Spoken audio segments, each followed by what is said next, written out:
10 वर्ष तक पानी नहीं गिरेगा। बादलों ने संकल्प ले लिया, इंद्र से कह दिया पानी गिरना बंद। 10 साल पृथ्वी पर पानी नहीं गिरेगा। किसानों को मालूम पड़ा कि बादलों ने हड़ताल कर दी है और पानी गिरना बंद हो गया है, तो सारे के सारे किसानों ने अपने अपने हल, बख्तर, मशीन, मोटर सब निकाल के अपने घर में रख लिया। एक किसान, एक गांव का व्यक्ति, एक किसान रोज बख्तर चलाने जाता है, रोज जमीन को तैयार करता है।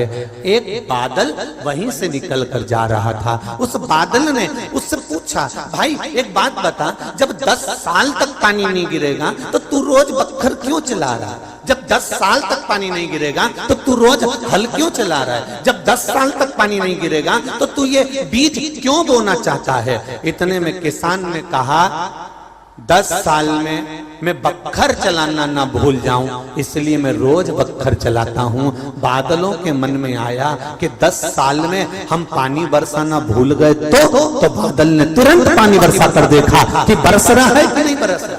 बस वो पानी बरसना था और पानी बरसा। सारे किसान बैठे की बैठे रह गए।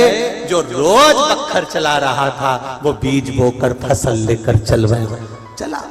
ये तैयारी फसल की पूरी रखो, पूरी तैयारी रखो। भजन करते रहो। कल कथा में कहा था, खाते समय बत्ती सी याद आएगी, पढ़ते समय जम के बोलो जरा, अच्छी जम के बोलो, यहां तक आवाज आना चाहिए। पढ़ते समय चश्मा याद आएगा और मरते समय मेरा महादेव याद आएगा कि वो था। कथा हो रही थी, अशोक नगर में चल रही थी। अरे सांसद महोदय कराए, यादव परिवार कराया और मैं जा नहीं सका। तब महादेव याद आएगा कि मैंने छोड़ दी उस कथा को, मैंने छोड़ दिया उस भजन को, मैंने छोड़ दिया उस मंत्र स्मरण को, मैंने छोड़ दिया उस मौके को। अरे मैं तो जाने के लिए तैयार बैठी थी पर पानी आने लगा। तो भगवान ने भी कहा, मिट्टी की तो नहीं बनी थी, चामड़े का शरीर दिया था, गीली हो जाती बस। अरे मेरा तो बहुत मन था कथा में जाने का, पर भीड़ इतनी भीड़। अरे भीड़ का आनंद लेना हो, कभी सत्संग भजन का आनंद लेना हो, तो हमने कल भी कहा था कि रात्रि के समय अशोकनगर वालों के तो भाग जगह हैं, कभी रात को आकर यहाँ का माहौल देखेंगे। और जो भजन कल हमारे श्री कृष्णपाल जी यादव, और भजन वही तेरे डमरू खूब मस्त। ये रात्रि को 12 बजे, 1 बजे, 2 बजे, 3 बजे, 3:30 बजे, आप जितनी बजे आएंगे, यहाँ शिव महापुराण में जितने भक्त आए हैं वो किसी ना किसी रूप में भगवान के भजन को गाते ही मिलेंगे, स्मरण करते ही मिलेंगे, क्योंकि ये मौका फिर आना नहीं, बड़ी मुश्किल से मिला, बड़ी मुश्किल। भक्ति होती है और हो। नर कपड़न से डरते और नरक पड़न से नहीं। जिसको भगवान को प्रणाम करते समय कपड़े की किरीच दिख रही हो, भगवान को प्रणाम करते समय कपड़ा मत देखना कि ये दंडवत करने में, प्रणाम करने में कपड़ा गंदा हो जाएगा। नर कपड़न से डरते है और नरक पड़न से नाए। आज कपड़े से डर लग रहा है कि कपड़ा प्रणाम करने में गंदा हो जाएगा, तो उस समय का भी भान करना। यदि आज कपड़ा प्रणाम करने में गंदा हो गया तो अंत समय गंदा नहीं होगा, ये निश्चित है। अंत समय गंदा नहीं हो सकता।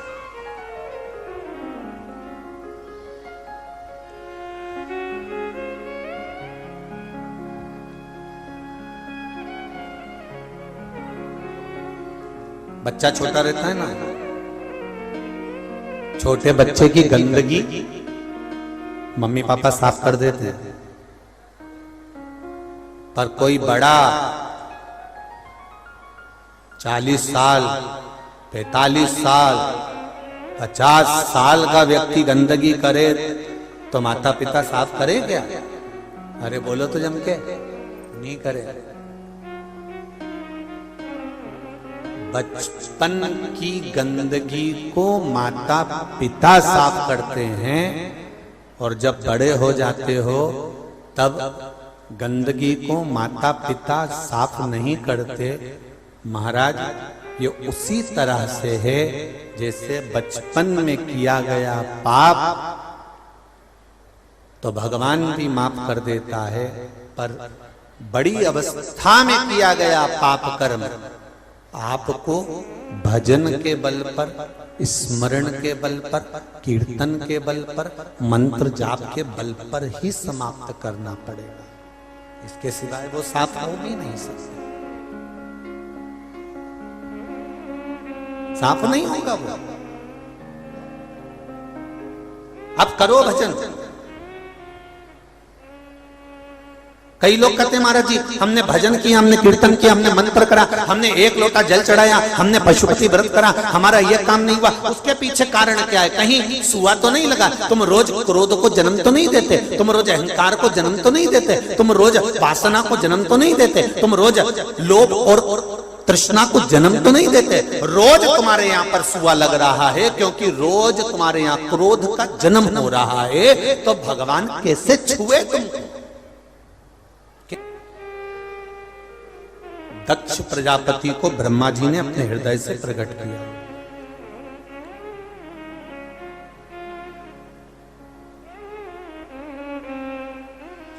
और दक्ष प्रजापति ब्रह्मा जी प्रकट करे। दक्ष बाबा के घर में बेटों का जन्म हुआ और जन्म होने के बाद में जब बेटों का जन्म हुआ तो देवऋषि नारद ने उनको सत्संग में लगा दिया, सत्संग में बिठा दी।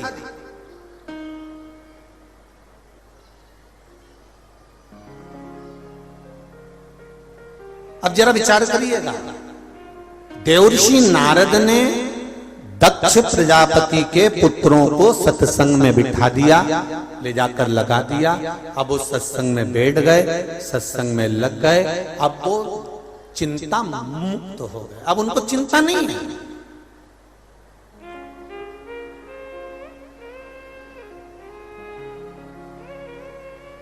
रेल से कभी कहीं गए हो क्या? कौन कौन ने ट्रेन का सफर करा है? जरा हाथ उठाओ जो कभी भी जिंदगी में एक बार ट्रेन में बैठे हो। सब तो बैठे हो ना? रख लो। ट्रेन का सफर करने वाला व्यक्ति एक बात का अंदाजा लगा कर रखना, रेलवे स्टेशन पर खड़ा है, टिकट उसके हाथ में रखा है और ट्रेन का इंतजार कर रहा है। उसकी बेचैनी देखिए, कितनी देर में आएगी, कब आएगी, बहुत देर हो गई, आज तो ट्रेन लेट हो गई, बता रहे हैं कि आधा घंटा लेट आएगी। अब बेचैनी देखिए, उसकी चिंता देखिए। सामान, बैग, पत्नी, बच्चे, कुटुंब, कबीला सब साथ में है, खाने का सामान भी साथ में है, पानी की बोतल भी साथ में है। इसके बाद भी उसकी बेचैनी देखिए, आई नहीं, अभी तक आई नहीं, और आएगी तो भीड़ रहेगी कि नहीं रहेगी, कितनी भीड़ रहेगी, कैसा होगा, क्या होगा, उसकी चिंता बढ़ती चली जा रही है। जब तक ट्रेन नहीं आती उसकी बेचैनी, उसकी चिंता बनी रहती है। और कब आएगी, सामने आई और बोगी यहाँ आएगी, डब्बा यहाँ आएगा कि वहां आएगा, और डब्बा पीछे लगा, बोगी पीछे लगी कि आगे लगी, ना जाने कहां लगी। चिंता बढ़ती चली जा रही है, चिंता बढ़ती चली जा रही है। खाने का सामान है, खाने में मन नहीं लग रहा, पानी रखा है, पीने में मन नहीं लग रहा, परिवार बच्चा सब साथ में है और ट्रेन का इंतजार है।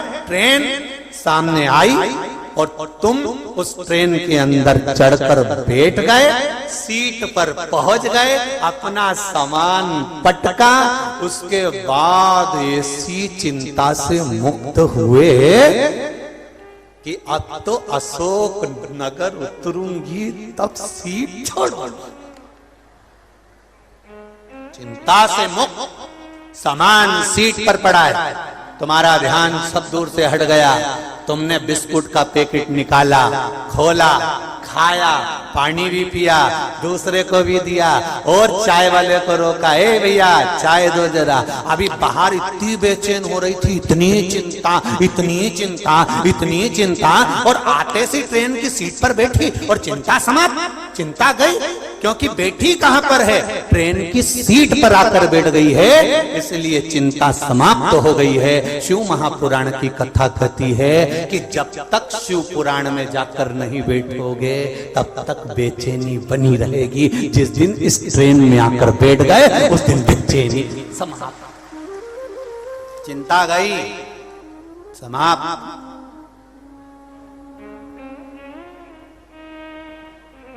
एक बार भगवान की कथा में, एक बार इस भक्ति की कथा में, एक बार शिव महापुराण की ट्रेन में, एक बार भगवान की भक्ति में आकर बैठो, चिंता से मुक्त हो जाओगे, चिंता छूट जाएगी। फिर काय की चिंता? शंभो शरणे बड़ी मांगू घड़ी रे घड़ी, दुख काटो दया करी निदर्शन आपो। तब चिंता से मुक्त हो जाओगे आप। परमात्मा के द्वार, परमात्मा की भक्ति में, परमात्मा के आनंद में जाकर बैठो तो सही। परमात्मा कहते हैं एक बार जो मेरी ट्रेन में आकर बैठ गया, एक बार जो शिव महापुराण में आकर बैठ गया, भगवान कहते हैं उसको चिंता करने की जरूरत नहीं। वो तो बढ़िया बिस्कुट निकाले ने चाय के साथ खूब जोरदार आराम से खाए, कोई चिंता नहीं। अब सौंप दिया इस जीवन का सब भार तुम्हारे हाथों में, हे हार तुम्हारे हाथों में, और जीत तुम्हारे हाथों में। जिंदगी का सर्वस्व परमात्मा को दे दो।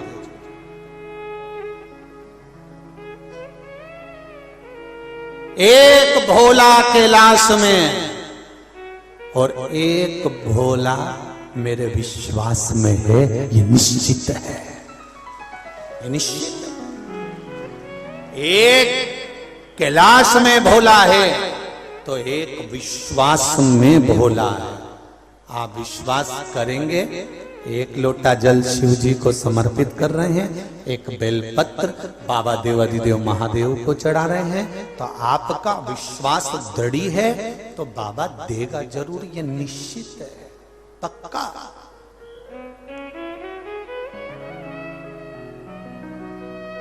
वो देगा। और अगर विश्वास नहीं है, भरोसा नहीं है, होता है। पंडित जी हमारे यहाँ पर, यहीं के पंडित जी से मतलब नहीं है, हमारे पंडितों से भी मतलब, और सारी दुनिया के जितने पंडित जी हैं, जब भी पूजन कराने बिठाते हैं, हाथ में चावल, जल, खुला पैसा, बोलो बोलो सही है कि गलत है, सुपारी दे के क्या बोलते हैं? भगवान का ध्यान करो। बोलो, बोलते कि नहीं बोलते? अरे बोलो तो रे अशोकनगर वालों, जी जी हाँ, सही है कि गलत है? भगवान का ध्यान करो। अच्छा, केवल भगवान के लिए ही क्यों बोला जाता है कि भगवान का ध्यान करो? कभी नहीं बोलते कि अपनी लुगाई का ध्यान करो।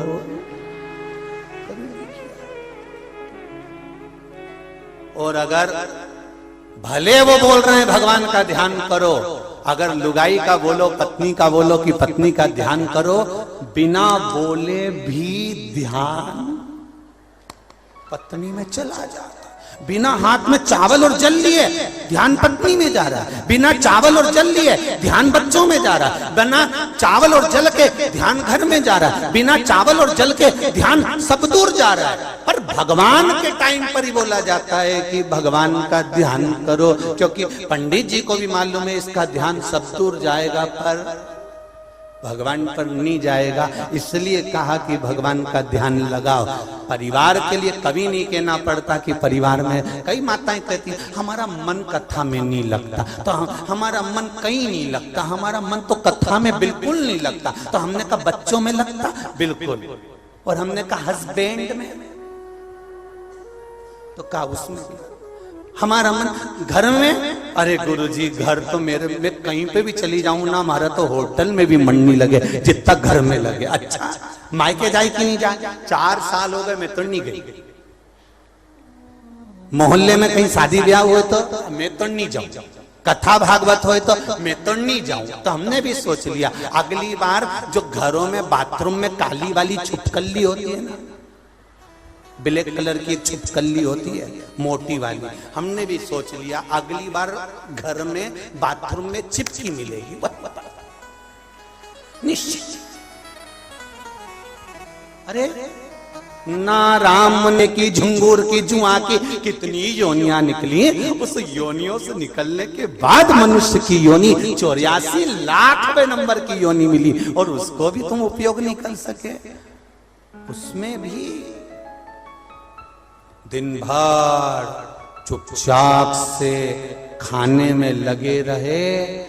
अगर ऐसा कोई व्यक्ति मिले जो चुपचाप से रसोई घर में जाके चाय माय बना के अकेली खा पी के निकल के आ जाए, समझ लेना हींग की डब्बी में खुशबू रह गई है, अगला जन्म इसका जुआ का था।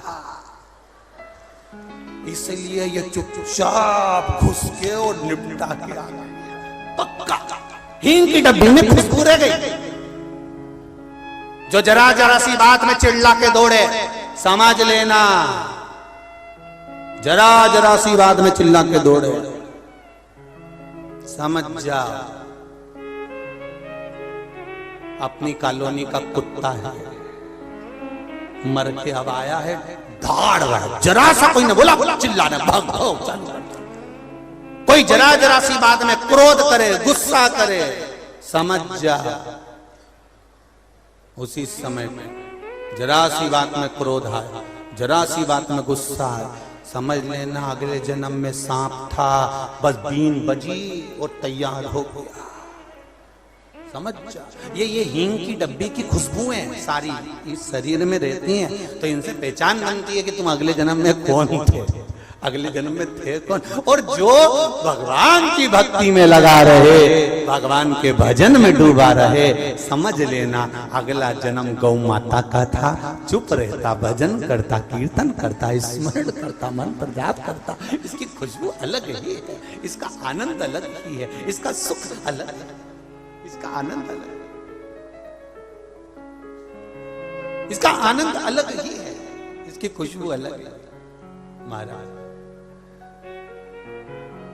सुख अलग, शिव पुराण कह रही है, भगवान की कथा कर रही है, भगवान का भजन कर रही है। मैंने तेरे ही भरोसे हो बाबा, तेरे ही भरोसे हवा बिच उड़ती जावागे, बाबा डोर हटो छठी नाम कटी जावागी, भोले मैं तेरी पतन, शंभो मैं तेरी पतन।